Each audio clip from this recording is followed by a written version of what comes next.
না, আমি হেরে যেতে পারি না, কিছুতেই না, কিছুতেই না।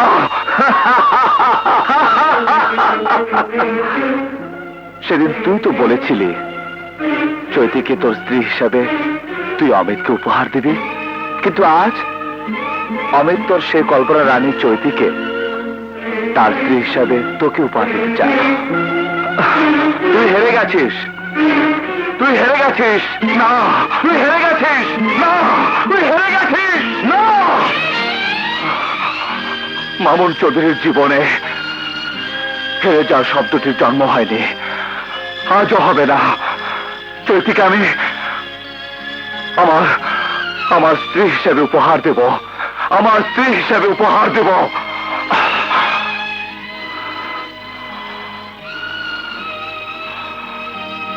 চৈতি, চৈতি, অমিতকে আমি নির্দোষ প্রমাণ করবই। আমি জীবনে কখনো কোনোদিন হারিনি, এখনো হারতে রাজি নই। It is my challenge. তবে বিনিময়ে তোমাকে একটা ত্যাগ স্বীকার করতে হবে। করব মামুন,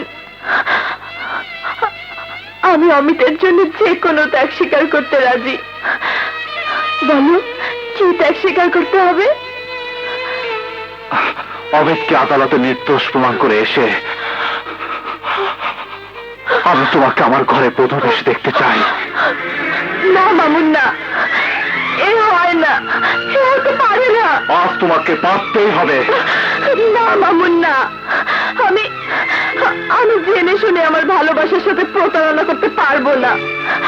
শুনেছি বিবাহ বন্ধনে চেয়ে ভালোবাসা অনেক অনেক বড়। তাই আজ কষ্টি পাথরে তোমার ভালোবাসা যাচাই হবে, প্রমাণ হবে তোমার ভালোবাসা আসল না নকল। তুমি যদি সত্যি অমিতকে মনে প্রাণে ভালোবেসে থাকো, তাহলে অমিতের জীবনের জন্য তোমাকে আমার ঘরেই বধূ হতে হবে। তোমাকে 24 ঘন্টা ভেবে দেখার সময় দিলাম।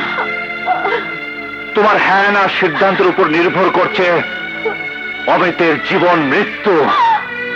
তা না হলে পৃথিবীর এমন কোন আদালত নেই অমিতকে ফাঁসির দড়ি থেকে বাঁচাতে পারে। চলে, তোমার হ্যাঁ না সিদ্ধান্তের উপর নির্ভর করছে অমিতের জীবন মৃত্যু। তোমার হ্যাঁ না সিদ্ধান্তের উপর নির্ভর করছে অমিতের জীবন মৃত্যু। জীবন মৃত্যু। অমিত,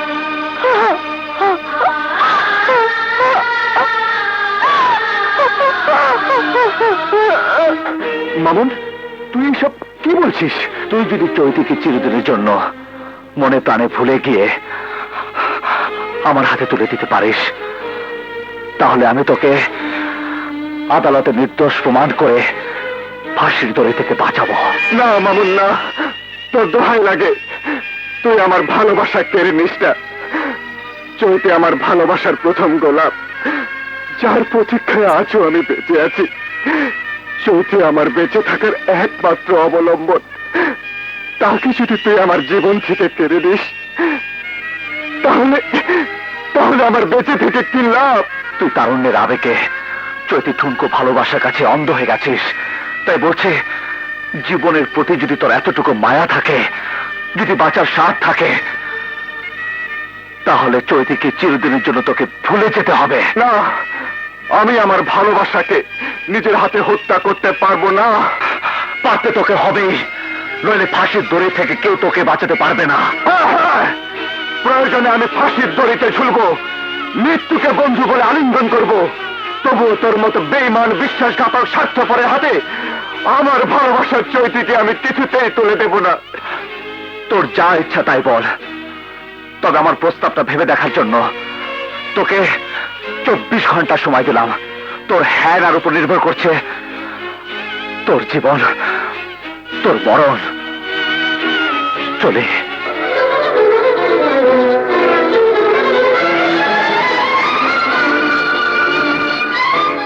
অর্ডার। শহরের বিশিষ্ট ব্যবসায়ী মিস্টার খানকে বিষ পান করিয়ে হত্যার অপরাধে আদালত অভিযুক্ত আসামি অমিত চৌধুরীকে বাংলাদেশ দণ্ডবিধির 302 ধারা মোতাবেক ফাঁসির হুকুম প্রদান করিল।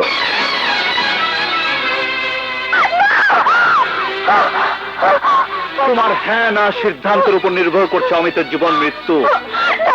তোমার হ্যাঁ না সিদ্ধান্তের উপর নির্ভর করছে অমিতের জীবন মৃত্যু। তোমার হ্যাঁ না সিদ্ধান্তের উপর নির্ভর করছে অমিতের জীবন মৃত্যু। তোমার হ্যাঁ না সিদ্ধান্তের উপর নির্ভর করছে অমিতের জীবন মৃত্যু। জীবন মৃত্যু। তোমার হ্যাঁ না সিদ্ধান্তের উপর নির্ভর করছে অমিতের জীবন মৃত্যু। আমি বেঁচে থাকতে অমিতের ফাঁসি হতে পারে না। মামুন না, তুমি আর মদ খেতে পারবে না। তুমি কি সেই মামুন যে জীবনকে বাজি রেখে গুন্ডাদের হাত থেকে আমাকে বাঁচিয়েছিল? তুমি কি সেই মামুন যে কোনো দিন মুখ ফুটে বলতে পারেনি, চৈতি আমি তোমাকে ভালোবাসি? যদি বলতেই পারতে তাহলে আজ তোমাকে মদ খেতে হতো না। কাল বৈশাখী প্রচন্ড ঝড়ের আঘাতে আমাদের জীবনটাও এভাবে এলোমেলো হয়ে যেত না। বলো বলো, এর জন্য কে দায়ী?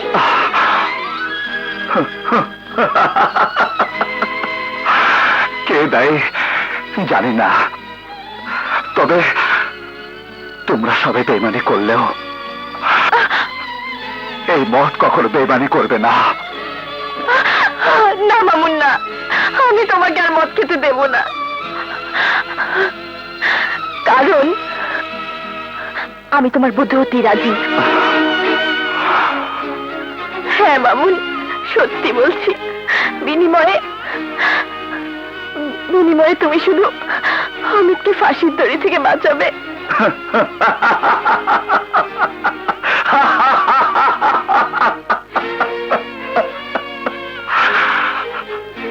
তোমাদের ভালোবাসা এতটুকু, তোমরা হারতে পারো, কিন্তু ভালোবেসে আমি হারতে রাজি নই।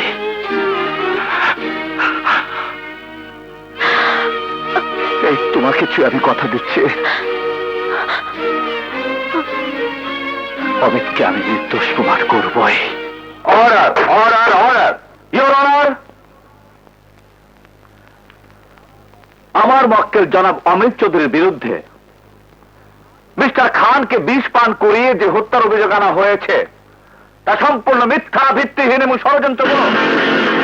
মিস্টার অমিত চৌধুরী ছিলেন মৃত মিস্টার খানের সবচেয়ে প্রিয় এবং বিশ্বস্ত ম্যানেজার। ইওর অনার, মৃত মিস্টার খান যে আসামি অমিত চৌধুরীকে বিশ্বাস করতেন এবং সন্তানের মতো ভালোবাসতেন সেটা সত্যি, কিন্তু আসামি অমিত চৌধুরী সেই বিশ্বাস আর ভালোবাসার সুযোগে মিস্টার খানের ব্যবসা প্রতিষ্ঠান থেকে কোটি কোটি টাকা আত্মসাতের জন্য তার অসুস্থতার খবর শোনা মাত্র অফিসের কাজ ফেলে রেখে ছুটে যান তার বাসায় এবং নিজেকে মিস্টার খান ও তার একমাত্র কন্যা মিস মেঘলার চোখে একজন সৎ চরিত্রবান লোক হিসাবে প্রমাণ করে অত্যন্ত সুকৌশলে ঔষধের নামে বিষ পান করিয়ে তার পথের কাঁটা মিস্টার খানকে নৃশংসভাবে হত্যা করেন। Objection your honour.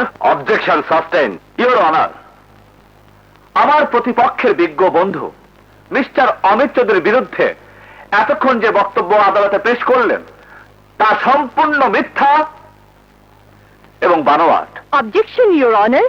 Objection overruled. ঘটনার দিন মিস্টার খানের একমাত্র কন্যা মিস মেঘলা নিজে অফিসে ফোন করে বাবার অসুস্থতার খবর জানিয়ে অমিত চৌধুরীকে ডাক্তার আনার জন্য অনুরোধ করেছিলেন।